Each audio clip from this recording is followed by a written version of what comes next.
Hello বন্ধুরা, তোমরা সকলে কেমন আছো? তো আমিও ভালোই আছি। ভিডিওটা তোমাদের সাথে শেয়ার করব বলে কিন্তু আর সময় হচ্ছে না, আর বাড়িতেও আত্মীয় স্বজন সবাই ছিল, ওই জন্য আর করে হয়ে ওঠেনি।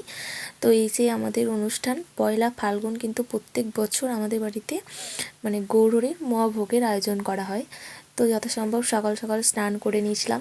তো আমার ওপর পড়েছিল চায়ের দায়িত্ব, জলখাবারের দায়িত্ব, আর বড়মশাই এখনও স্নান করেনি। আর হরিনামের দলও কিন্তু ফার্স্ট সকালবেলা চলে এসেছিলো।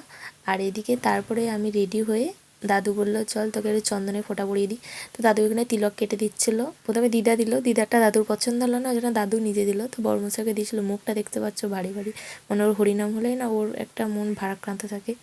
তো এটা যথাসম্ভব সবারই হয়। তারপর এদিকে সবাই মিলে খাবার মানে ভোগের তোড়জোড় করছিল, আর এক সাইডে হরিনাম হচ্ছিল। এরপর দাদু এদিকে মালসাগুলো সব সাজাচ্ছিল, আর মা দেখিয়ে দিচ্ছিল। দাদু তো বয়স হয়ে গেছে, এবার ভুল তো হতেই পারে। তারপর বাড়ির বউ কাজে লেগে পড়েছিলাম। এদিকে মানে বিলে দিচ্ছিলাম আমি ময়দা রুটি, রুটি না লুচি হচ্ছিলো আমাদের। তো তারপরে এদিকে যথাসম্ভব পুষ্পাঞ্জলি দিয়ে দিয়েছিলাম।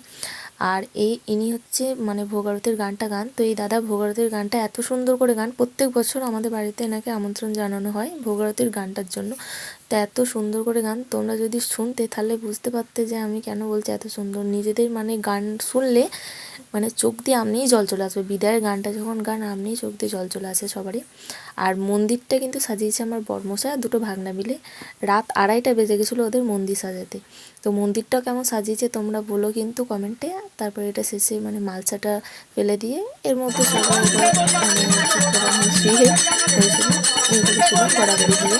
আমিও দিয়েছিলাম, তো সেই ভিডিওটা করা হয়নি। আর দাদা কিন্তু এদিকে গান করে যাচ্ছিলো, দাদু এদিকে পুজো করছিল ঠাকুরের। তো এটা কিন্তু প্রত্যেক বছর আমাদের বাড়িতে হয়। এই যে সবাই নাচানাচি করছে দেখতে পাচ্ছ। তারপরে এদিকে পাশে পিড়েতে খাওয়া দাওয়া চলছিল। তো চলো তোমাদের ভিডিওটা কেমন লাগলো বলো।